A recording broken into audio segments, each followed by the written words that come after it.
नमस्कार। आपका अखबार के इस अंक में आपका स्वागत है। मैं हूं प्रदीप सिंह।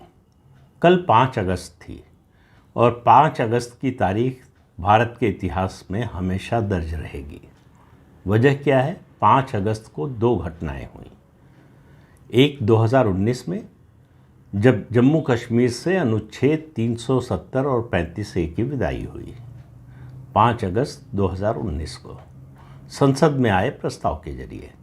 जो दूसरी घटना हुई वो 5 अगस्त 2020 को प्रधानमंत्री नरेंद्र मोदी ने अयोध्या में श्री राम जन्मभूमि पर भव्य राम मंदिर के निर्माण का शिलान्यास किया। अब ये दोनों ऐतिहासिक घटनाएं हैं। तब से लेकर अब तक जब भी 5 अगस्त आने वाली होती है, मीडिया के एक सर्कल में, कुछ पॉलिटिकल सर्कल में ये खबर चलने लगती है कि 5 अगस्त आ रही, 5 तारीख को कुछ बड़ा होने वाला है। तो इस बार ये बात कैसे रह जाती है? इस बार भी 2 दिन पहले से चलाया गया। 5 अगस्त को जो है जम्मू कश्मीर को पूर्ण राज्य का दर्जा मिलने वाला है। अब जिन लोगों ने भी ये चलाया, मुझे उनकी समझ पर तरस आता है। पहली बात तो ये है कि पूर्ण राज्य का दर्जा कब मिलेगा, इसके बारे में प्रधानमंत्री और देश के गृह मंत्री दोनों के सार्वजनिक बयान हैं। प्रधानमंत्री का बयान है कि जब उचित समय आएगा उस समय पर सही फैसला लिया जाएगा, यानी इसकी कोई समय सीमा तय नहीं है। सुप्रीम कोर्ट ने भी जब पूछा था तब सरकार ने कहा था कि उचित समय पर फैसला लिया जाएगा। सुप्रीम कोर्ट को भी कोई समय सीमा नहीं बताई थी। गृह मंत्री अमित शाह ने कहा कि जब तक जम्मू कश्मीर में आतंकवाद है तब तक पूर्ण राज्य का दर्जा नहीं मिल सकता। तो बात बिल्कुल स्पष्ट है। दूसरी बात यह है कि पूर्ण राज्य का दर्जा अगर सरकार को देना होगा तो वो जैसे 2019 में जब 370 हटाना था, अनुच्छेद 370 और 35A, उस समय जिस तरह से गोपनीयता बरती गई थी उसकी ज़रूरत इसके लिए नहीं है। उस समय गोपनीयता बरती गई थी कि समर्थन जुटाना था, उस पर आम राय नहीं थी, उसका विरोध हो सकता था। विरोध करने वालों को ज़्यादा समय नहीं देना चाहती थी सरकार।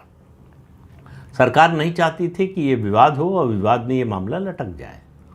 इसलिए बड़ा स्मूथ ऑपरेशन हुआ और अचानक इस तरह से उसको पेश किया गया। पहले राज्यसभा में उस प्रस्ताव को, फिर लोकसभा में, और दोनों जगह से पास हुआ।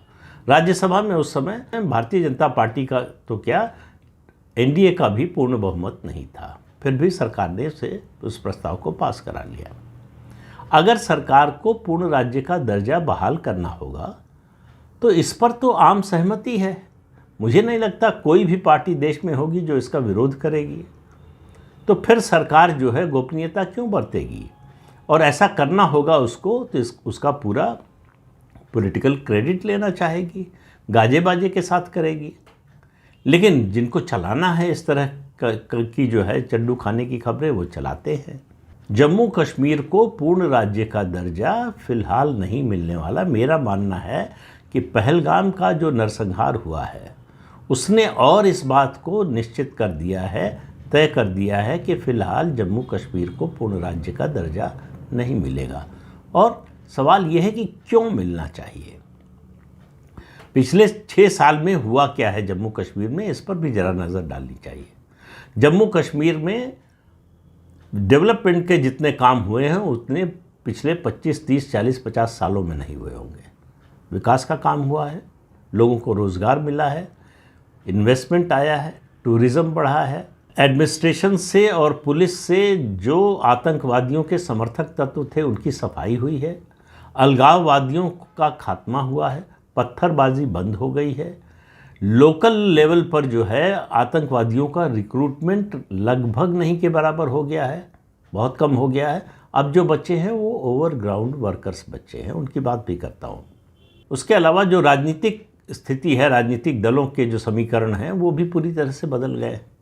हालांकि सरकार चाहती थी कि ये 2 परिवारों का वर्चस्व जम्मू कश्मीर की राजनीति से ख़त्म हो, अब्दुल्ला परिवार और मुफ्ती परिवार। वो हुआ नहीं। मुफ्ती परिवार तो लगभग जो है हाशिए पर पहुंच गया है, लेकिन अब्दुल्ला परिवार की उसके कारण ताकत बढ़ गई है और वो सत्ता में है अभी।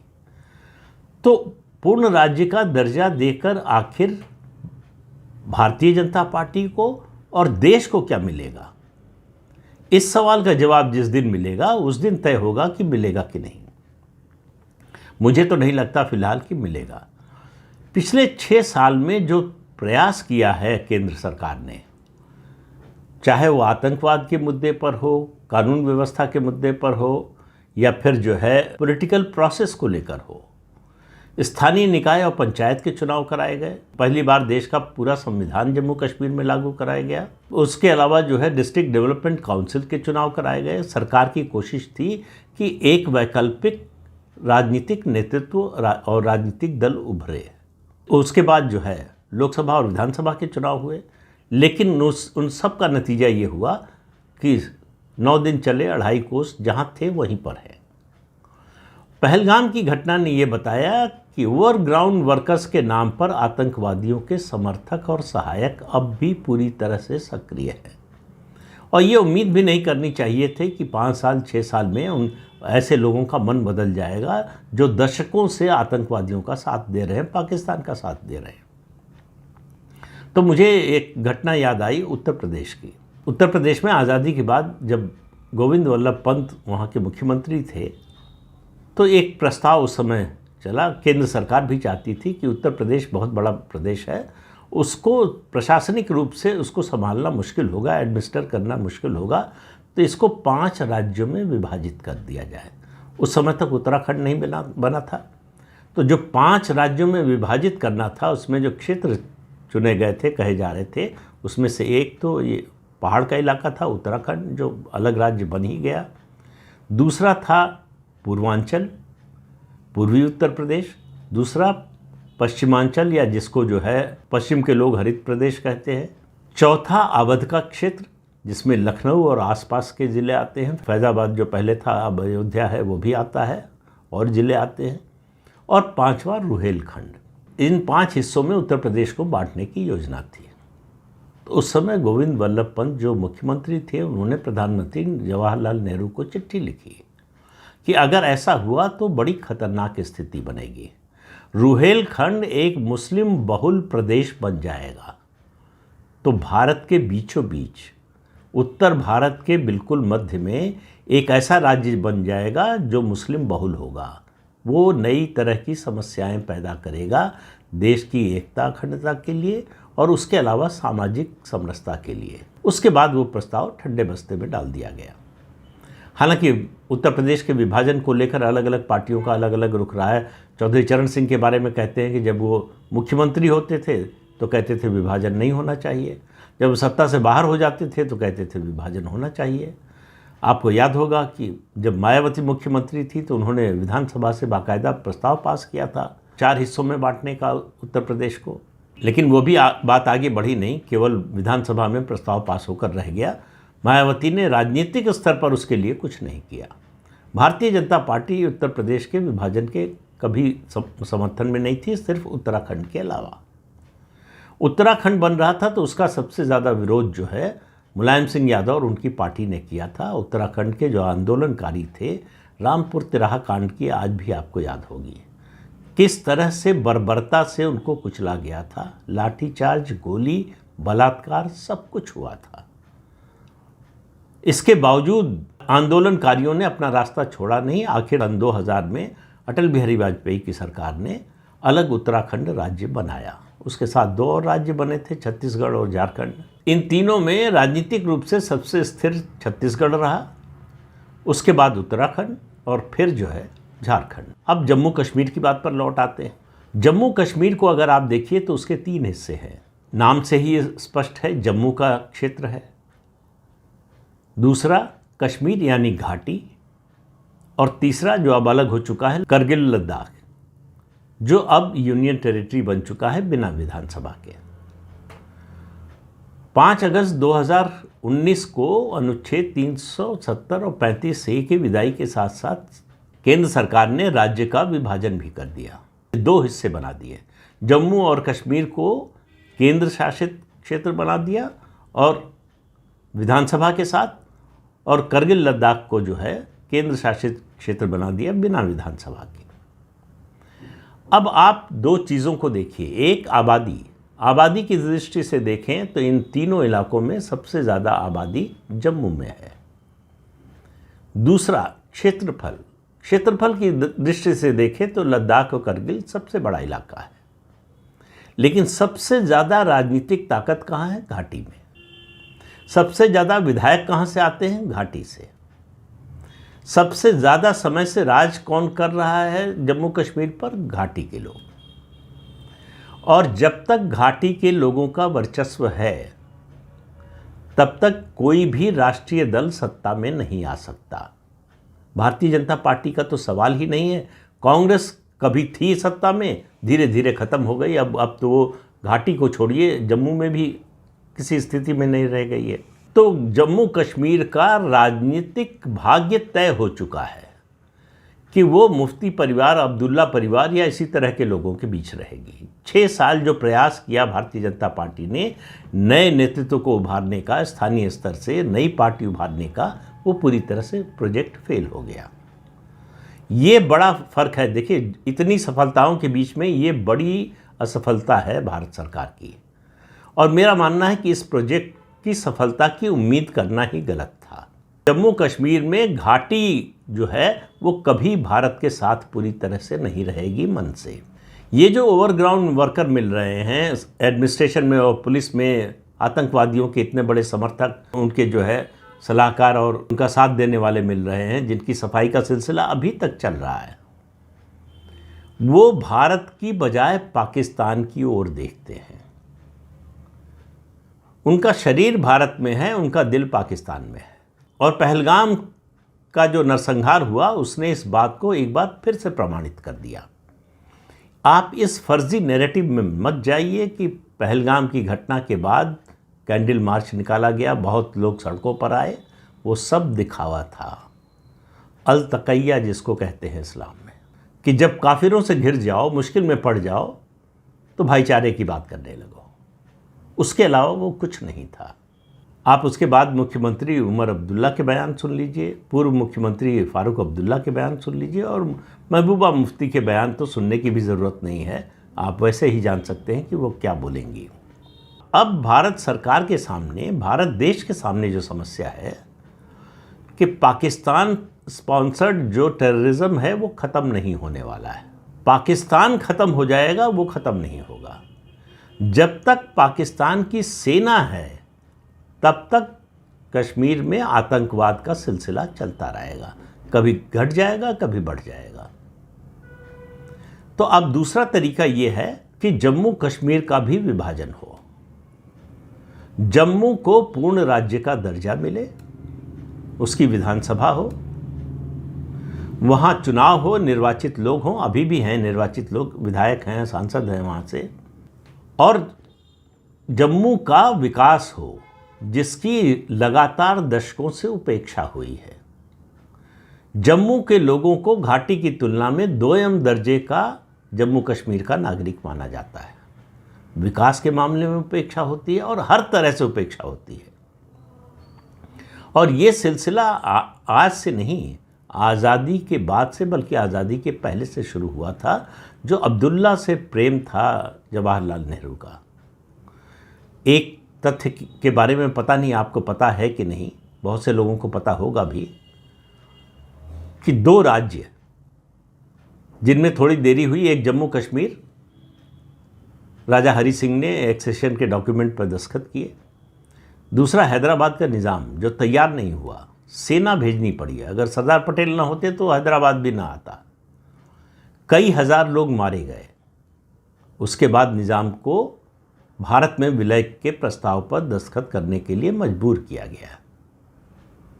लेकिन नेहरू जी ने निज़ाम हैदराबाद को हैदराबाद में ही रहने की परमिशन दी, लेकिन राजा हरि सिंह को आजीवन जम्मू कश्मीर नहीं आने दिया। जम्मू में उनका जो महल है वहाँ भी नहीं जाने दिया। उन्होंने आखिरी सांस मुंबई में ली। पूरे जीवन आज़ादी के बाद जिसने अपना राज्य जो है, अपने राज्य का भारत में विलय करने पर दस्तखत किए, वो अपने राज्य से बाहर रहा, निष्कासित रहा, बिना किसी औपचारिक घोषणा के। अब सवाल ये है कि घाटी में कभी भी राजनीतिक परिस्थिति, भारतीय जनता पार्टी या कांग्रेस की बात नहीं कर रहा हूँ, भारत के अनुकूल नहीं होगी। वहाँ डेमोग्राफिक चेंज लाना लगभग असंभव है, और उसके लिए जिस तरह की विल पावर चाहिए, जिस तरह की शक्ति चाहिए, अभी तक तो ये सरकार वो नहीं दिखा पाई है कि वो डेमोग्राफिक चेंज लाना चाहती है। वो सरदार पटेल की बात उस समय मान ली गई होती कि घाटी में जो सेना के और पैरामिलिट्री फोर्सेस के लोग हैं, रिटायर्ड लोग हैं, उनको यहाँ बसाया जाए, सुरक्षा भी रहेगी और डेमोग्राफी भी धीरे धीरे चेंज होगी। लेकिन डेमोग्राफी चेंज करने की बजाय एक तरफा उसको बढ़ावा ही दिया गया। घाटी की डेमोग्राफी चेंज हो जाएगी, इसकी उम्मीद छोड़ देना चाहिए। भारतीय जनता पार्टी ने बड़ी कोशिश की कि घाटी में शिया मुसलमान जो हैं वो ज़्यादा नेशनलिस्ट हैं, वो भारतीय जनता पार्टी के या राष्ट्रीय राजनीति की मुख्य धारा से जुड़ सकते हैं। कुछ नहीं हुआ। कोई शिया मुसलमान भारत की मुख्य राजनीतिक धारा से जुड़ने के लिए तैयार नहीं हुआ। वो उन्हीं अलगाववादी तत्वों, उन्हीं अलगाववादी पार्टियों के साथ रहे। घाटी को स्थायी रूप से बिना विधानसभा के केंद्र शासित क्षेत्र बना दिया जाना चाहिए, और वो सीधे केंद्र के अधीन होगा, तो सुरक्षा की दृष्टि से वहाँ हर तरह का फैसला लेने का, कदम उठाने का केंद्र सरकार को अधिकार होगा। और ये जो खतरा विधानसभा से बना रहता था, और अगर रहेगी तो आगे भी बना रहेगा कि पता नहीं किस तरह का और क्या प्रस्ताव पास हो जाए, तो घाटी में पॉलिटिकल एक्टिविटी, खासतौर से इलेक्टोरल एक्टिविटी चलाने का भारत की सुरक्षा और भारत की एकता, अखंडता की दृष्टि से कोई फायदा नहीं होने वाला है।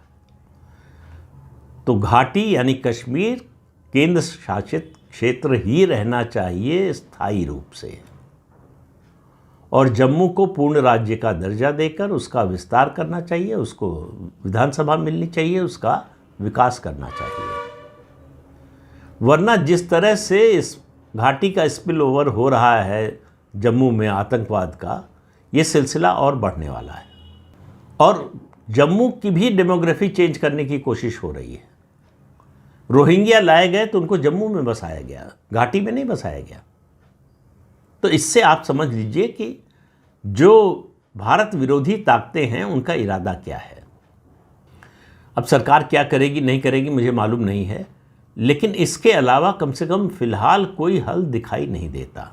सरकार के पास कोई नया तुरुप का पत्ता हो, नई योजना हो, नई रणनीति हो, तो उसको भी सरकार को लागू करने में थोड़ी जल्दबाजी दिखानी चाहिए, या कहें कि थोड़ी तेज़ी दिखानी चाहिए।